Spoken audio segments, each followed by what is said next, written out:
Chicago's airport was bustling with activity that Friday morning. Andrew Thompson, a 45-year-old successful businessman, hurried toward his boarding gate, dressed in an expensive suit and carrying a leather briefcase. He constantly checked his gold watch, thinking about another business trip. Despite his success, Andrew felt an emptiness that all the money in the world couldn't fill. Suddenly, something caught his eye. A woman with brown hair walked by him, holding the hand of a boy about 10 years old. Andrew stopped, his mouth agape. The woman's face was all too familiar. "Sarah," he murmured, incredulous. But it wasn't just the sight of Sarah that shocked him. The boy beside her was like looking into a mirror of the past, the same green eyes, the same unruly blonde hair. Even the way he walked was identical to how Andrew did as a child. A flashback hit Andrew like a punch in the stomach.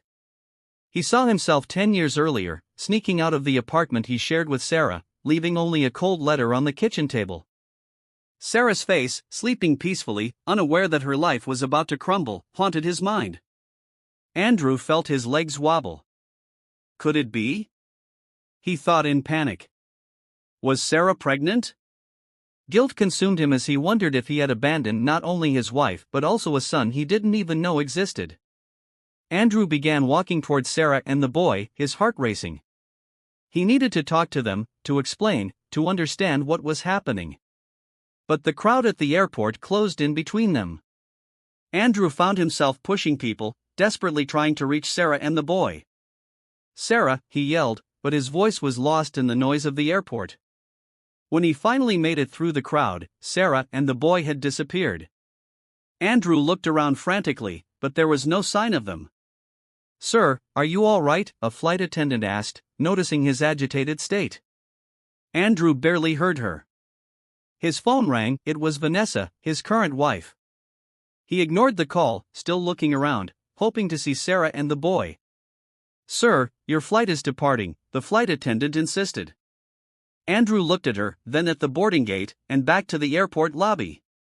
In that moment, he made a decision that would change his life forever. I'm not boarding," he said, still distracted. The flight attendant looked surprised, but Andrew was already walking away, determined. He couldn't just leave now, he needed to find out the truth. Exiting the airport, Andrew hailed a cab. Downtown, he told the driver, his mind racing as the cab merged into Chicago traffic. Andrew pulled out his phone, ignoring missed calls from Vanessa, and dialed the number of an old friend, a private detective. "Frank, it's Andrew. I need your help to find someone," he said as soon as his friend answered. As he gave Frank the details he remembered about Sarah, Andrew couldn't stop thinking about the boy. His son. Did he have a son? Guilt, curiosity, and a fear he couldn't name mingled in his chest. Andrew knew his life was about to change dramatically, and for the first time in a long time, money and success seemed utterly unimportant. What mattered now was finding Sarah and that boy, and somehow trying to right the terrible wrong he had committed 10 years ago. As the taxi cruised through the streets of Chicago, Andrew found himself lost in memories of the past. His mind took him back to a night 10 years ago in a hotel bar in New York. Andrew was there on business, trying to close a major deal. Frustrated after another day of fruitless meetings, he ordered a drink at the bar. That's when she appeared, Vanessa, beautiful and confident, with a smile that promised adventure. "Tough day?" she asked, sitting down beside him. That conversation changed everything. Vanessa was an executive at a large company, full of connections and ambition. She spoke of money and power in a way that made Andrew feel small yet eager for more. In the months that followed, Andrew made excuses for more business trips. Each encounter with Vanessa left him more addicted to her presence and her promises of a luxurious and successful life. "You deserve more, Andrew," Vanessa would say. "With the right people, you could be a millionaire." Andrew found himself comparing his simple life with Sarah to the glamorous existence Vanessa offered. Sarah, a dedicated teacher and loving wife, seemed not to understand his ambitions. "Why do you need more?" Sarah would ask. "Aren't we happy as we are?" But Andrew wanted more, much more. The conflict within him grew each day. He loved Sarah, but the desire for wealth and status consumed him. Vanessa represented everything he thought he wanted: success, power, recognition. On a chilly autumn night, Andrew made a decision that would change several lives forever. He waited for Sarah to fall asleep, packed a bag, and wrote a brief, cold letter. Sarah, I can no longer continue like this. I need more from life than you can give me. Please do not try to find me. Andrew, with a heavy heart but blinded by ambition, left the apartment without looking back. The tears he refused to shed burned in his eyes as he drove to the airport, heading for a new life with Vanessa. What Andrew did not know was that just a few days later, Sarah would discover she was pregnant. Alone and devastated, she wept for hours, holding the pregnancy test, unsure how to face the future without Andrew.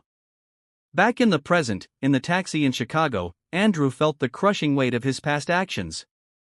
How could I have been so selfish, so blind? We're here, sir, the taxi driver's voice brought him back to reality.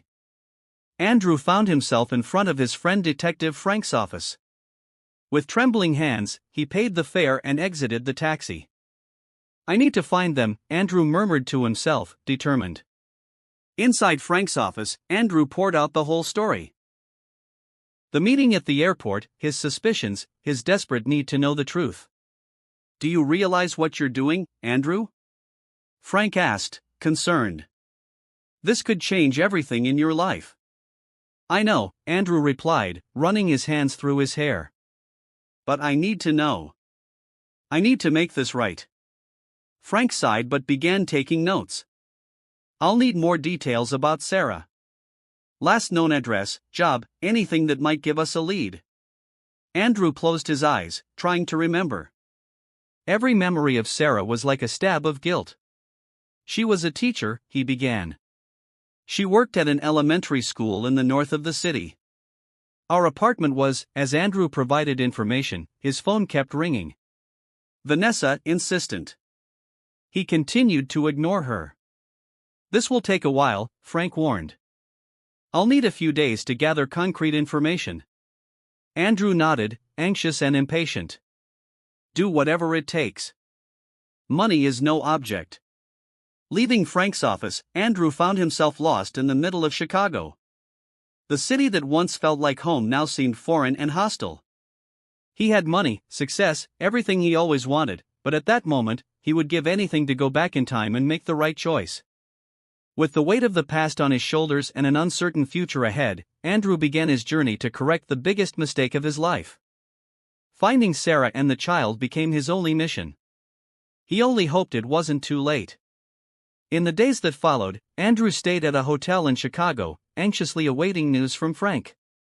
He barely slept, tormented by thoughts of Sarah and the boy who might be his son. Meanwhile, across the city, Sarah woke up early as usual. The modest house she called home was quiet except for the soft sound of cartoons coming from the living room. Ethan, breakfast. Sarah called, placing pancakes on the table. A 10-year-old boy with tousled blonde hair ran into the kitchen. Yay, pancakes. Sarah smiled, messing up her son's hair even more. For a moment, her smile faltered as she noticed once again how much Ethan resembled Andrew.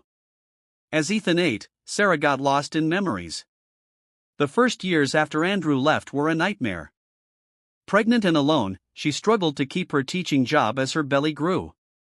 A flashback came to her mind: Sarah, 8 months pregnant, sitting on the bathroom floor, crying, unpaid bills scattered around her, the fear of the future consuming her. Back in the present, Sarah shook her head, pushing away the painful memories. We made it, didn't we, honey? She whispered to Ethan, who was too busy with his pancakes to notice. The doorbell rang. It was Mark, Sarah's boyfriend for the past 2 years, a kind man with an easy smile and gentle eyes. Good morning, my loves, said Mark, entering and giving Sarah a kiss and Ethan a hug. Sarah felt a wave of gratitude. Mark had been a blessing in their lives, accepting Ethan as if he were his own son. Across town, Andrew received the first pieces of information from Frank. She still lives in the same neighborhood, Frank said over the phone. In a small house on Maple Street. Andrew's heart raced. So close, after so long. And the boy? He asked anxiously. Yes, she has a son.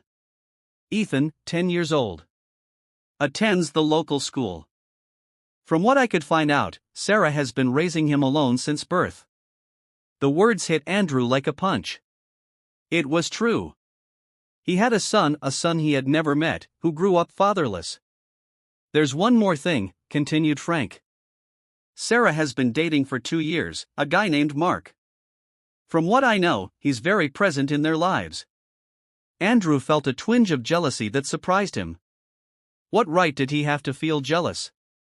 Meanwhile, in her mansion in the affluent suburbs of Chicago, Vanessa paced back and forth, furious. Andrew hadn't answered her calls for days. First, he missed the important flight, now, he was completely absent. Something's wrong, she murmured to herself, her mind scheming possibilities. Back at Sarah's house, the morning routine continued. Mark helped Ethan with his backpack while Sarah prepared the boys' lunch. Don't forget we have that dinner with my parents tonight, Mark reminded gently. Sarah nodded, smiling, but inside she felt an inexplicable restlessness. Ever since she had seen that man at the airport, the one who looked too much like Andrew, she couldn't shake the feeling that something was about to change. Andrew, now driving slowly down Maple Street, felt the same. His heart nearly stopped when he spotted the modest house Frank had described, a swing in the front yard, a bike leaned against the porch. He parked across the street, watching. What would he say? He wondered. How would he explain his actions? How would he ask for forgiveness for 10 years of absence?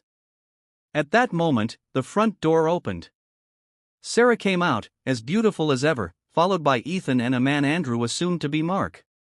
They laughed, a happy family on their way to school. Andrew sank into the car seat, a whirlwind of emotions consuming him, guilt, regret, jealousy, fear, but also a growing determination. Somehow, he needed to be part of that life. He needed to meet his son. He needed to mend what had been broken so long ago. But how could he do that without destroying the happiness that Sarah and Ethan seemed to have found? In the days that followed, Andrew couldn't stay away from Maple Street. He parked his car a few houses down, watching the routine of Sarah's family. Every glimpse of Ethan made his heart clench. One sunny afternoon, Andrew mustered the courage to get out of his car. He walked on the opposite sidewalk, pretending casualness as Sarah stepped out to water her plants. Their eyes met, and the watering can dropped from Sarah's hands, water spreading across the ground. Andrew, she whispered, incredulous. Before he could reply, Sarah crossed the street, her eyes sparking with anger. What are you doing here? She demanded, her voice trembling. Andrew stuttered, Sarah, I saw you at the airport with Ethan. I needed. Don't you dare say his name, Sarah interrupted, her voice filled with cold fury. You don't have that right. Curious neighbors began to peer through their windows, drawn by the commotion. Sarah, please, Andrew begged, his voice cracking. I know I messed up, but Ethan, he's my son, isn't he? Sarah closed her eyes, taking a deep breath. When she opened them, they were filled with unshed tears. Yes, she finally said, her voice shaking. Ethan is your biological son. The son you abandoned before you even knew he existed. Andrew felt the word abandon slap him across the face. I didn't know, he murmured. If I had known. What? Sarah retorted, her tone laced with bitterness. You would have stayed? Don't lie to yourself, Andrew. You made your choice 10 years ago. Andrew took a step forward, desperation clear in his eyes. Let me meet him, please. I know I don't deserve it, but... No, Sarah nearly shouted, her voice echoing down the quiet street. You're right, you don't deserve it. Ethan has a good life, a family that loves him. I won't let you mess that up. At that moment, a car pulled up, and Mark stepped out, looking confused from Sarah's agitated state to the well-dressed stranger. Is everything okay, love? Mark asked, placing a protective arm around Sarah. Andrew felt a wave of irrational jealousy. That man was living the life that should have been his. Yes, it's fine, Sarah replied, not taking her eyes off Andrew. He was just leaving. Mark looked from one to the other, sensing the tension. Do you two know each other? Before Sarah could answer, a school bus stopped at the corner, and Ethan got off, walking toward them. Panic overtook Sarah. "Andrew, leave. Now," she hissed. Without thinking, Andrew hid behind a tree, his heart pounding as he watched Ethan approach. The boy was his spitting image as a child. "Mom, is everything okay?" Ethan asked, noticing Sarah's agitated state. Sarah forced a smile. "Everything's great, dear. Let's go inside, shall we? Mark will help with your homework." Ethan entered the house, followed by Mark, who cast one last confused look toward where Andrew was hiding. Sarah stayed back, her voice trembling as she spoke. "Go away, Andrew," she said quietly, her voice laced with both anger and pain. "Don't come back. Please." Andrew stepped out from behind the tree, devastated. "Sarah, No," she interrupted, her voice firm. "You have no idea what I've been through, what Ethan's been through. I won't let you ruin everything now." With that, Sarah went inside, closing the door firmly behind her. Andrew stood on the sidewalk, feeling more lost than ever. He had seen his son so close, yet so far. Inside the house, Sarah leaned against the closed door, trembling. Mark appeared in the hallway, concern etched on his face. "Sarah, who was that man?" he asked gently. Sarah looked at Mark, the man who had been her safe harbor in recent years. She owed him the truth. "That was Andrew," she said, her voice faltering. "Ethan's father."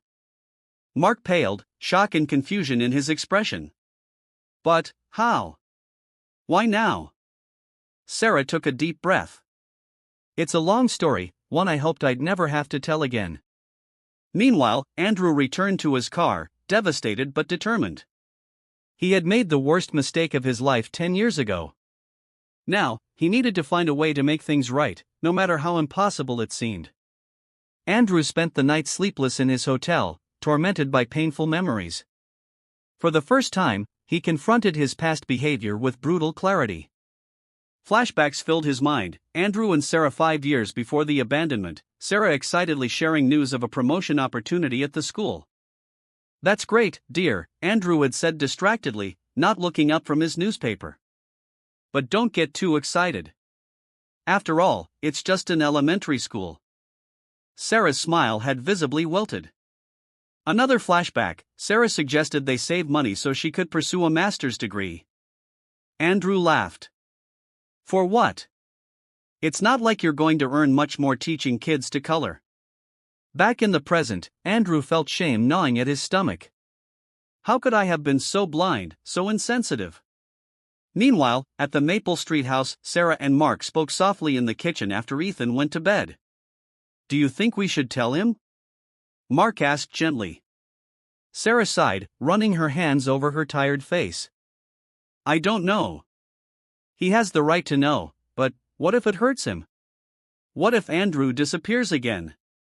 Mark hugged Sarah, offering silent comfort.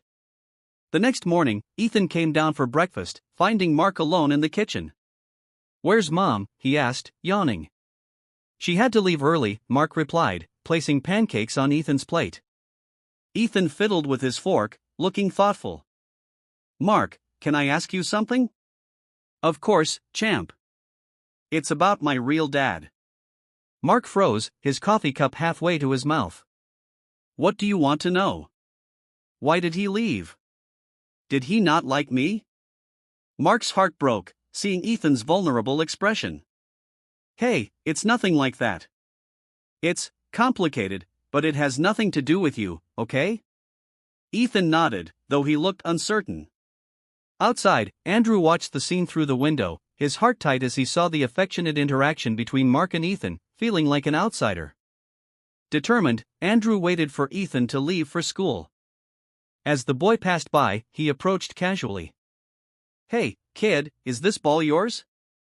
Andrew asked, holding a soccer ball. Ethan looked wary. "No." "Oh, I thought it might have dropped from your yard. Do you play?" "Sometimes, with Mark," Ethan replied, relaxing a bit. Andrew felt a sting of jealousy. "Cool. You know, I used to play a lot when I was your age. They chatted for a few minutes. Andrew savored every second, memorizing every detail of his son's face. I have to go, Ethan finally said. I'll be late for school. Sure, Andrew responded, reluctant to let him go. It was nice talking to you, Ethan. Ethan waved and ran off, leaving Andrew with a mix of joy and sadness. Far away, in her mansion, Vanessa finally got information about Andrew's whereabouts. She hired a private detective, who quickly uncovered the shocking truth. A son? Vanessa hissed, her eyes dangerously bright. That fool has a son he never told me about. She paced the luxurious room, her mind racing. This explains Andrew's strange behavior, his sudden disappearance. A cruel smile formed on her lips. So that's how it's going to be, dear? Want to trade your life of luxury for a school teacher and a kid? Vanessa picked up the phone, her fingers dialing quickly. Hello, Mr. Johnson? I need you to investigate more about this boy Ethan, right? I want to know everything. And prepare the divorce papers. Looks like I'll be needing them soon. She hung up, a plan already forming in her mind. If Andrew thought he could simply leave her and his life of wealth, he was in for a big surprise. Vanessa wouldn't give up without a fight, and she always fought to win. Darius took a deep breath, determined to learn more. Over the next few days, he continued his undercover shifts, talking to his co-workers, watching and listening as the toxic culture revealed itself. Each story he heard added fuel to his resolve. There was Marcus, a prep cook who had been passed over for promotion twice despite his years of experience, and Ellie, a server who had been reprimanded for attitude issues whenever she asked for fair treatment. On the fifth day, during a lull in the dinner rush, Darius witnessed an incident that crystallized his mission. A black delivery driver, a young man named Jamal, arrived with a load of fresh produce. He greeted the kitchen staff with a friendly smile, but Carl's face twisted in disgust as he spotted Jamal. What took you so long? Carl snapped, even though Jamal was right on time. Traffic was rough, Jamal replied politely, unloading boxes. Excuses, Carl sneered. Typical. Always blaming something else instead of taking responsibility. Jamal's smile faded, but he kept working, refusing to rise to the bait. Carl, however, wasn't finished. He turned to the rest of the kitchen staff and muttered, loud enough for Jamal to hear, I swear, these delivery guys are all the same. Lazy and always late. Guess they're used to slacking off. A couple of the white employees chuckled uncomfortably, while others looked down, clearly uncomfortable. Darius watched, his blood boiling, as Jamal kept his head down, unloading the produce without a word. After Jamal left, Darius couldn't hold back any longer. That was uncalled for, he said to Carl, trying to keep his tone neutral. Carl sneered, giving Darius a dismissive look. Mind your own business, DJ. You're just the dishwasher, remember? Darius clenched his jaw, realizing that no matter how he approached Carl, the man's arrogance and prejudice wouldn't be swayed by reason alone. He knew he needed to reveal the truth, but not until he'd gathered enough evidence to address the problem head-on. After his shift, Darius met with Fiona, his HR director, in a quiet coffee shop. He shared everything he had observed and documented, from Carl's behavior to the oppressive atmosphere created by the senior staff. This is worse than I thought, Fiona said, shaking her head. We can't let this continue, Darius. It's unacceptable. I know, Darius replied, his voice firm. But we need to be strategic. If we just fire these managers without addressing the root causes, the culture will continue to fester. What's your plan? Fiona asked. Darius outlined his idea, a company-wide audit of every location, mandatory sensitivity training for all staff, and an anonymous hotline where employees could report mistreatment without fear of retaliation. But first, he planned to make a surprise announcement to the River North branch to set the tone. A few days later, Darius arrived at the restaurant, dressed in his usual attire. A sharp suit and polished shoes. He walked in through the front door this time, taking in the surprised and curious looks of the staff as he strode purposefully toward the back office. Carl was lounging by the register, his face a mask of confusion as he saw Darius approaching. Can I help you?" he stammered, clearly not recognizing his boss. "Yes, Carl. "You can gather the staff in the dining area." "I'd like to have a word with everyone," Darius replied smoothly. Carl, still clueless, shrugged and followed Darius's instructions, calling for the staff to assemble. Within minutes, the employees, line cooks, servers, dishwashers, and managers were gathered in the dining area, exchanging curious glances. Once everyone was present, Darius stood at the center, scanning the room. He made eye contact with each person he had worked alongside during his undercover shifts, offering them a small nod of reassurance. Finally, he looked directly at Carl, whose expression shifted from mild annoyance to dawning realization. "Good evening, everyone," Darius began. "For those who don't know me, my name is Darius Johnson. I'm the founder and owner of Urban Plates." A hush fell over the room as the staff exchanged shocked glances. Carl's face turned pale, and he shifted uncomfortably. "I've spent the last few weeks working undercover in various roles at this location," Darius continued, "to observe the culture and treatment of our staff firsthand. And what I've seen, well, it's been both eye-opening and disappointing." He paused, letting his words sink in. The staff stood in stunned silence, hanging on his every word. This restaurant was built on the values of respect, inclusion, and dignity for every person who steps through its doors, whether they're a customer or an employee, Darius said, his voice growing stronger with conviction. "But those values have been trampled on here. And I'm here to tell you that this ends now." Darius turned his gaze to Carl, who looked like he wanted to disappear into the floor. "Carl, your behavior toward the staff, especially those of color, has been nothing short of disgraceful.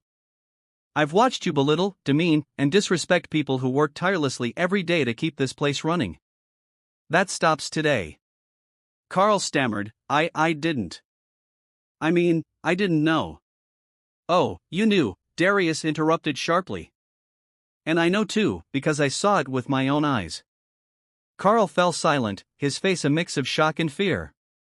Darius addressed the rest of the staff. "For those of you who have endured mistreatment, I want you to know that I'm taking steps to ensure that this will never happen again. Starting today, every employee has access to an anonymous hotline where you can report any issues or misconduct without fear of retaliation. We're also implementing a comprehensive training program focused on inclusivity and respect, and every member of management will be required to complete it." Darius's words were met with a mixture of relief and cautious optimism. He could see the glimmers of hope in the eyes of the kitchen staff, the dishwashers, and the servers.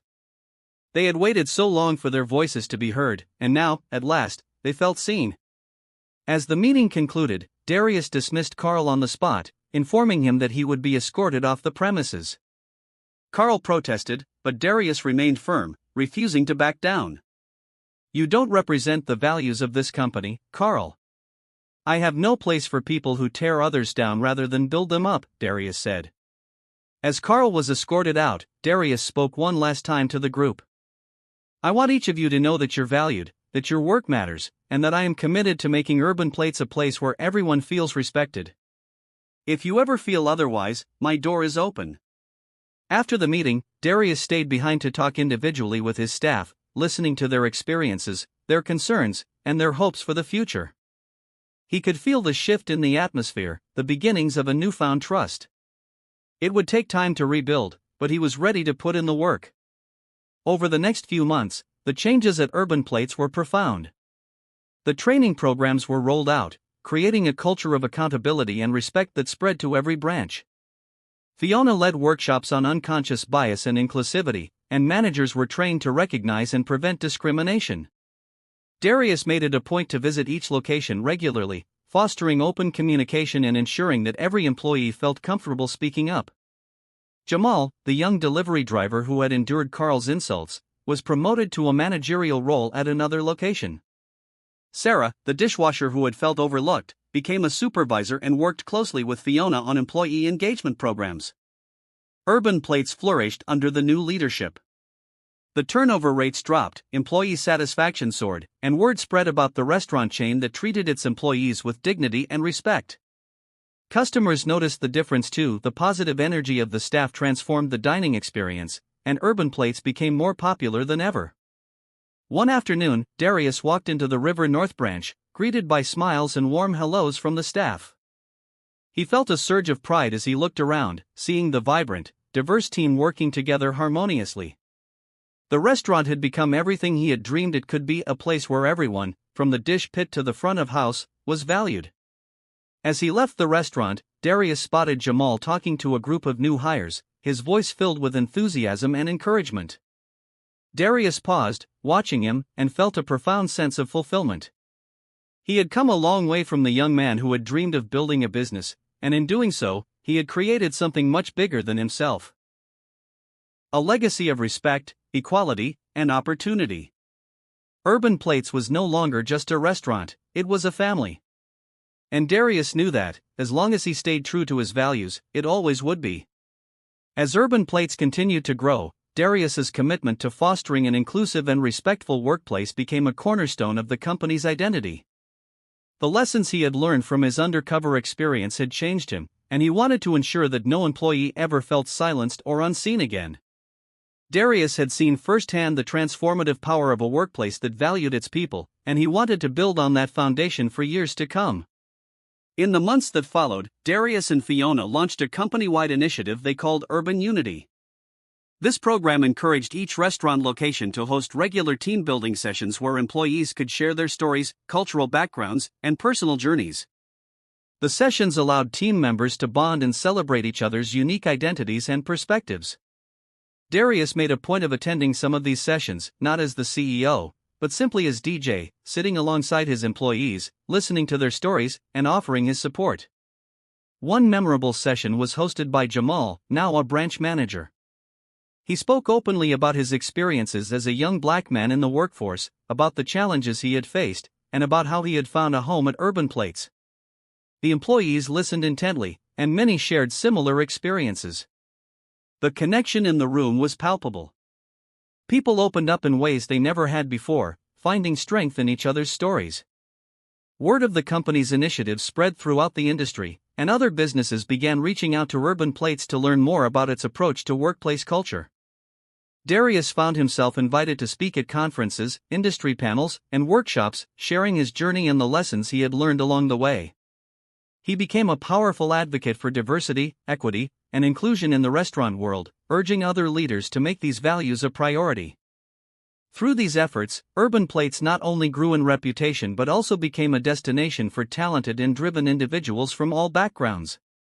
Aspiring chefs, servers, and managers sought out the company because they knew it was a place where they could thrive and be respected. The restaurant chain became a beacon of opportunity and positivity, a place where hard work and heart were valued above all else. Over time, Darius began to see the ripple effect his company was creating in the community. Employees who had once felt marginalized and dismissed were now taking leadership roles, mentoring others, and giving back to their communities. They were more than just employees, they were ambassadors of Urban Plates' values. Darius felt a deep pride in seeing these individuals grow and succeed. One day, a young woman approached him at a community event. She introduced herself as the daughter of one of his employees, a dishwasher who had been with Urban Plates for years. With tears in her eyes, she thanked Darius for creating a company that respected her mother, who had never felt valued in her previous jobs. Her mother was proud of her work and felt part of something meaningful, a feeling she had never experienced before.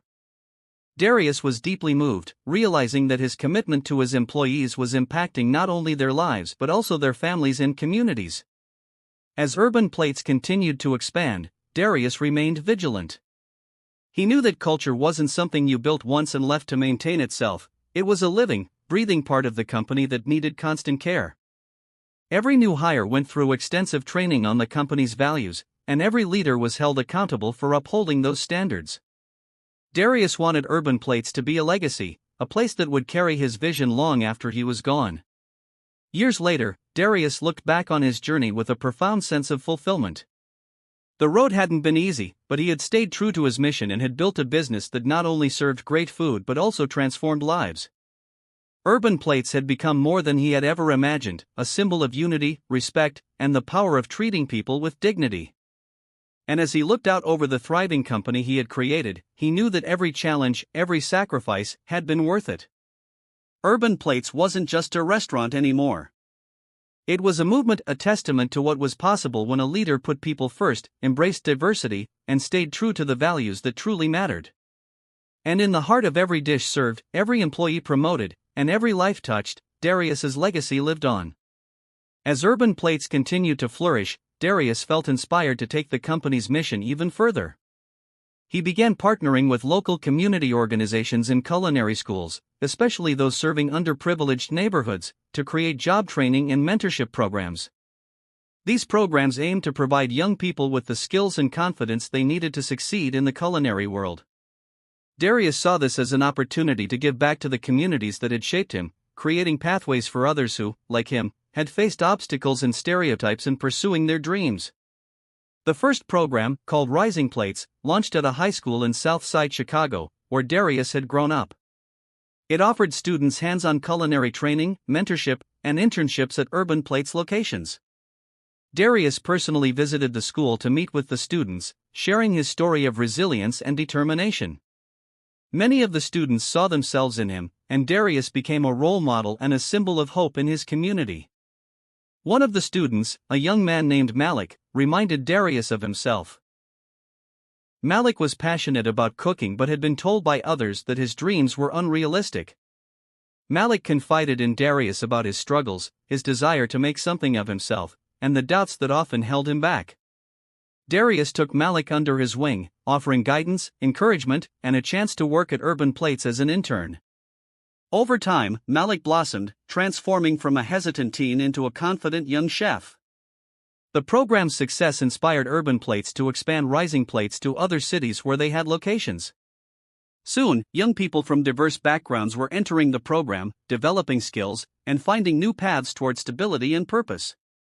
For many, this was more than just a job. It was a chance to break cycles of poverty, to discover their potential, and to become leaders in their communities. Urban Plates' culture of respect and empowerment began attracting national attention. Darius was invited to speak at universities, business conventions, and community forums, sharing insights into building a business rooted in compassion and integrity. He often spoke of the lessons he'd learned from going undercover in his own company, of how facing uncomfortable truths had been necessary to create lasting change. In one of his most impactful speeches, Darius told a packed auditorium, "Business isn't just about profit. It's about people. When we invest in our employees, we invest in our communities. And when we honor the dignity of every person who steps through our doors, we create a legacy that goes beyond the walls of any restaurant." As Urban Plates grew, Darius remained grounded, personally checking in with staff members and even occasionally stepping back into the kitchen to work a shift. He wanted to ensure that the values he had instilled weren't just slogans on a wall but lived experiences for every employee.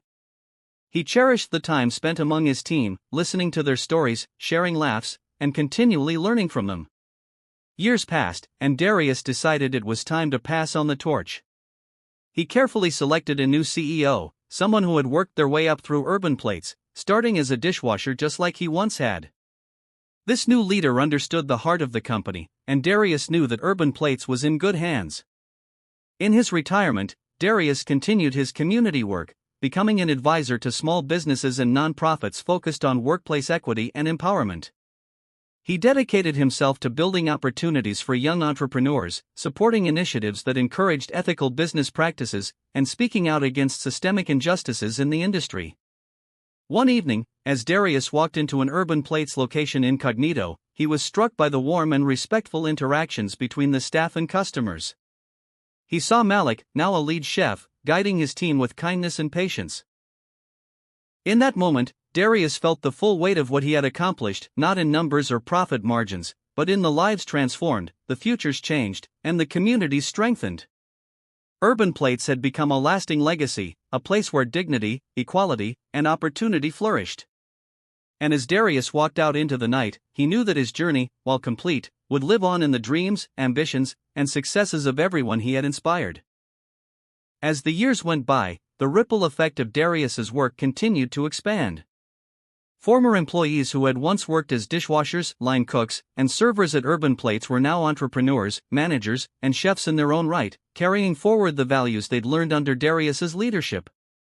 They'd taken his lessons to heart and had woven them into the fabric of their own businesses, creating spaces where respect, inclusion, and integrity were cornerstones, not just afterthoughts. One day, Darius received an invitation from Malik, who had opened his own restaurant. Named Malik's Table, it was a cozy, welcoming spot in Southside Chicago, inspired by the same values that Urban Plates had embodied. Malik wanted Darius to attend the grand opening as his guest of honor. Darius was thrilled and accepted immediately. On the day of the opening, Darius walked into Malik's Table and was welcomed with cheers from Malik's family, friends, and his new team. The restaurant was alive with energy, the air thick with the aroma of spices and the laughter of friends and family. Malik gave a heartfelt speech, sharing his gratitude for Darius's mentorship and the impact Urban Plates had on his life. He spoke of how Darius's unwavering commitment to people over profit had shaped him as both a chef and a leader. "Darius taught me that food isn't just about filling bellies, it's about feeding the soul," Malik said, his voice thick with emotion. "I want to make sure everyone who walks through these doors feels respected, valued, and inspired, just like I did at Urban Plates." After the ceremony, Malik gave Darius a tour of the restaurant, proudly showing him the details he had carefully crafted, from the art on the walls to the welcoming staff in the dining area. Darius felt a deep sense of pride as he realized that Malik had not only embraced his teachings but had put his own unique heart and spirit into creating something beautiful for the community. Over dinner, Darius and Malik spoke about the challenges and rewards of running a restaurant, about the importance of creating a healthy work environment, and about the struggles they'd both faced in overcoming prejudice and proving their worth in an industry that had not always been welcoming to people of color. "You've done something remarkable here, Malik," Darius said, his voice filled with admiration. "You've taken what you learned and built something uniquely yours. This place is going to change lives, just like Urban Plates did." Malik smiled, a hint of pride in his eyes. "I couldn't have done it without you, Darius. You showed me what was possible. I just hope I can be the kind of leader you were to me." Darius placed a hand on Malik's shoulder. "You already are. And remember, leadership isn't about being perfect. It's about being willing to grow, to listen, and to learn from others." As Darius left Malik's table that night, he felt an overwhelming sense of fulfillment. He knew that the values he had lived by and instilled in others would continue to grow and multiply, long after he was gone. Malik's success was a testament to the impact that one person, with the right intentions and unwavering resolve, could have on the world around them. In the following years, Darius continued to witness the reach of his influence, as many of his former employees went on to create their own ventures or took on leadership roles within the industry. Urban Plates itself continued to thrive, each location still a place of respect, inclusivity, and opportunity, thanks to the foundation Darius had built and the commitment of his team to carry forward his legacy. Darius spent his remaining years speaking at schools, volunteering in mentorship programs, and advising young entrepreneurs. He had become a pillar of his community, not just as a successful businessman but as an example of resilience, compassion, and integrity. People came to him for guidance, inspiration, and friendship, knowing that he genuinely cared about seeing them succeed. One evening, after a long day spent volunteering, Darius sat on his porch, watching the sunset.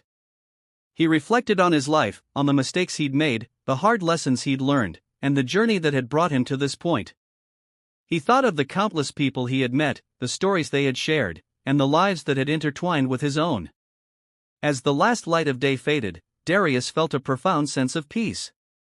He had built more than a business, he had built a community. A legacy.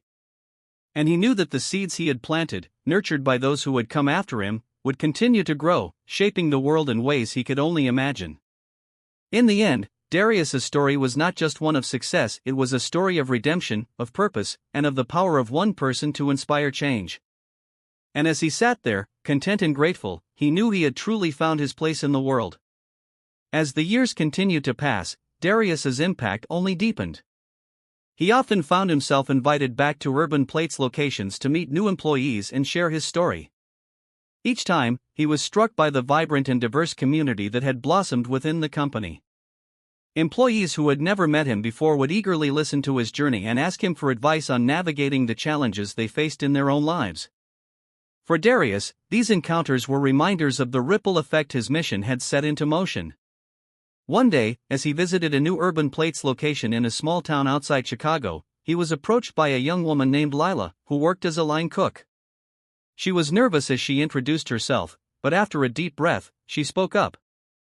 "Mr. Johnson," she began, "I just wanted to thank you. I used to think there was no place for someone like me in this industry. But this job, it's given me a chance. And knowing your story, knowing you built all this from nothing, it makes me believe that maybe I could do something similar one day." Darius smiled warmly, placing a reassuring hand on her shoulder. Lila, you absolutely can. Hard work and integrity are powerful. Just remember, the key to building anything meaningful is to lift others up along the way. Encounters like these fueled Darius's passion for mentoring. He realized that his purpose had evolved beyond Urban Plates itself. It was now about nurturing the next generation of leaders and dreamers. Darius decided to formalize his mentoring efforts, creating the Foundation for Rising Leaders, a nonprofit organization dedicated to providing scholarships, mentorship, and resources to aspiring young professionals from marginalized communities. The foundation quickly grew, and Darius was flooded with applications from students, young professionals, and entrepreneurs across the country. With the help of an enthusiastic team, he organized workshops, networking events, and mentorship programs. Many of the mentors were former Urban Plates employees who had gone on to achieve their own successes. They were thrilled to give back, to offer guidance and support to those starting out on similar paths. The foundation's impact was profound. Each year, dozens of young people, once limited by financial barriers or societal obstacles, now had the means and encouragement to pursue their dreams. They studied culinary arts, business, and hospitality management. They launched food trucks, opened cafes, and developed nonprofit initiatives of their own. And whenever they achieved a new milestone, they would often send letters and messages to Darius, sharing their progress and gratitude. One particularly poignant moment came during an annual Foundation for Rising Leaders event. Malik, who had grown Malik's Table into a successful restaurant chain of his own, took the stage to deliver a speech. He spoke about the power of mentorship, the importance of dignity in leadership, and the personal impact Darius had made on his life. Then he turned to Darius, who sat in the front row, listening intently. "Darius," Malik said, his voice filled with emotion, "I know you never sought fame or recognition, but I want you to know that your legacy goes beyond anything that can be put into words. You didn't just change lives, you gave people hope. You gave people like me a chance to believe in something bigger than ourselves. And for that, we are all forever grateful." The audience erupted into applause, and Darius, fighting back tears, rose to embrace Malik on the stage. In that moment, he understood the full impact of his life's work. He realized that his journey hadn't just been about building a successful business or creating a brand, it had been about empowering others to find their own strength, to embrace their potential, and to create positive change in the world. As Darius looked out at the audience filled with young people eager to make a difference, he felt a profound sense of peace. He had built a legacy of compassion, resilience, and purpose, a legacy that would carry on through the lives of everyone he had touched. Darius spent his later years traveling to new communities, advising young entrepreneurs, and continuing to give back. His foundation grew, branching out into other industries and touching more lives than he had ever imagined. He published a memoir detailing his journey, not as a story of business success, but as a testament to the power of second chances, humility, and relentless dedication to uplifting others. In time, Darius's story became a source of inspiration for countless others who faced adversity. He was invited to speak at conferences, interviewed in magazines, and sought out as a thought leader on ethical business practices. But even as his name grew more widely known, Darius remained humble, always returning to the communities that had shaped him and the values that had guided him. One evening, after a long day spent mentoring at a youth center, Darius returned home to find a letter waiting for him. It was from a young woman named Clara who had just graduated from culinary school with the help of the Foundation's scholarship program. She had accepted a position as a chef at an up-and-coming restaurant, and in her letter, she thanked Darius for giving her the chance to make her dreams come true. "You taught me to believe in myself," Clara wrote. Because of you, I know that success is about more than just talent, it's about lifting others up, about treating every person with respect and kindness. I promise to carry these values with me wherever I go." As Darius read the letter, a warm smile spread across his face. In that quiet moment, surrounded by the letters, photos, and memories of his journey, he felt a deep, abiding sense of fulfillment. His life's work had come full circle, and he knew that his legacy would live on in the hearts and actions of those he had inspired. And as he watched the sun set outside his window, Darius Johnson, chef, businessman, mentor, and friend, felt that he had truly made a difference.